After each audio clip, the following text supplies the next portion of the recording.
পাগলা কুকুরের মতো খেপে গেল ভারত। ইস্যু কি শুধুই চিন্ময়? I don't think.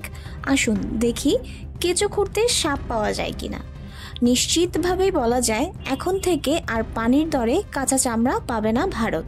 চুক্তি হতে যাচ্ছে পাকিস্তান, তুরস্ক, এমনকি চীনও আগ্রহী। সস্তায় চামড়া আমদানির বাজার হারাতে যাচ্ছে ভারত। যেসব পণ্য আমদানির জন্য বাংলাদেশ নির্ভরশীল ছিল, ভারতের উপর তার বিকল্পের ব্যবস্থা করছে বাংলাদেশ সরকার। আর তার বিকল্প পেয়েও গেছে পাকিস্তান, নেপাল, ইন্দোনেশিয়া, থাইল্যান্ডের মাধ্যমে। রপ্তানি বাজার হারাতে যাচ্ছে ভারত। ভারতের সবচাইতে স্পর্শকাতর বর্ডার হলো চিকেন নেক খ্যাত শিলিগুড়ি করিডোর।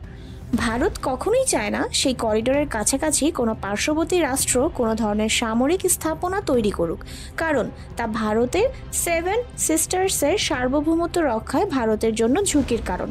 কিন্তু বিধির বাম বলে একটা কথা আছে। ব্রিটিশ শাসন আমলে তৈরি লালমনিরহাট বিমান ঘাঁটি সাম্প্রতিক সচল করেছে বাংলাদেশ সরকার, যা কিনা ভারতের জন্য মাথা ব্যথার বড় একটা কারণ।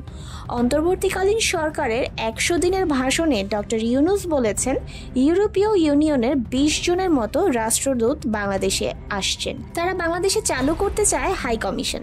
বলাই বাহুল্য, এমনটা হলে বাংলাদেশিদের কাছে গুরুত্ব হারাবে দিল্লি। উত্তর ভারত বিদেশি মাহমুদুর রহমান, ইলিয়াস হোসেন, পিনাকি ভট্টাচার্য সহ বেশ কিছু থিঙ্ক ট্যাঙ্কের কথা কানে তুলছে বাংলাদেশ। তাছাড়া জেল থেকে একের পর এক মুক্তি পাচ্ছে ভারত বিদেশি আলেম ওলামা, এমনকি মুক্তি পেয়েছে 10 ট্রাক খ্যাত সাবেক স্বরাষ্ট্রমন্ত্রী লুৎফুজ্জামান বাবর। তাই স্বস্তিতে নেই দিল্লির মোদী সরকার। দেশে থাকা আওয়ামী লীগ নেতাদের বিভিন্ন রূপে হাজির করে পাল্টা বিপ্লবের চেষ্টা চালাচ্ছিল ভারত প্লাস লীগ, কিন্তু কাজের কাজ কিছুই হয়নি। তাই প্ল্যান এ থেকে সরে এসে এখন প্ল্যান বি ধারণ করছে ভারত। মানে সরকারি নিজেরাই নেমেছে মাঠে। আগে লীগকে পেছন থেকে সাপোর্ট দিতে, আর এখন লীগ ভারতকে সাপোর্ট দেবে পেছন থেকে। ভারতের উচিত ছিল হাসিনার সাথে সম্পর্ক না করে বাংলাদেশের সাথে সম্পর্ক করার।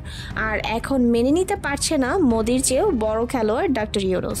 5 আগস্টের পর শান্ত থেকে বাংলাদেশের সাথে সুসম্পর্ক রাখাটাই ছিল ভারতের বেটার অপশন। আশা করি তারা তা অচিরেই বুঝবে।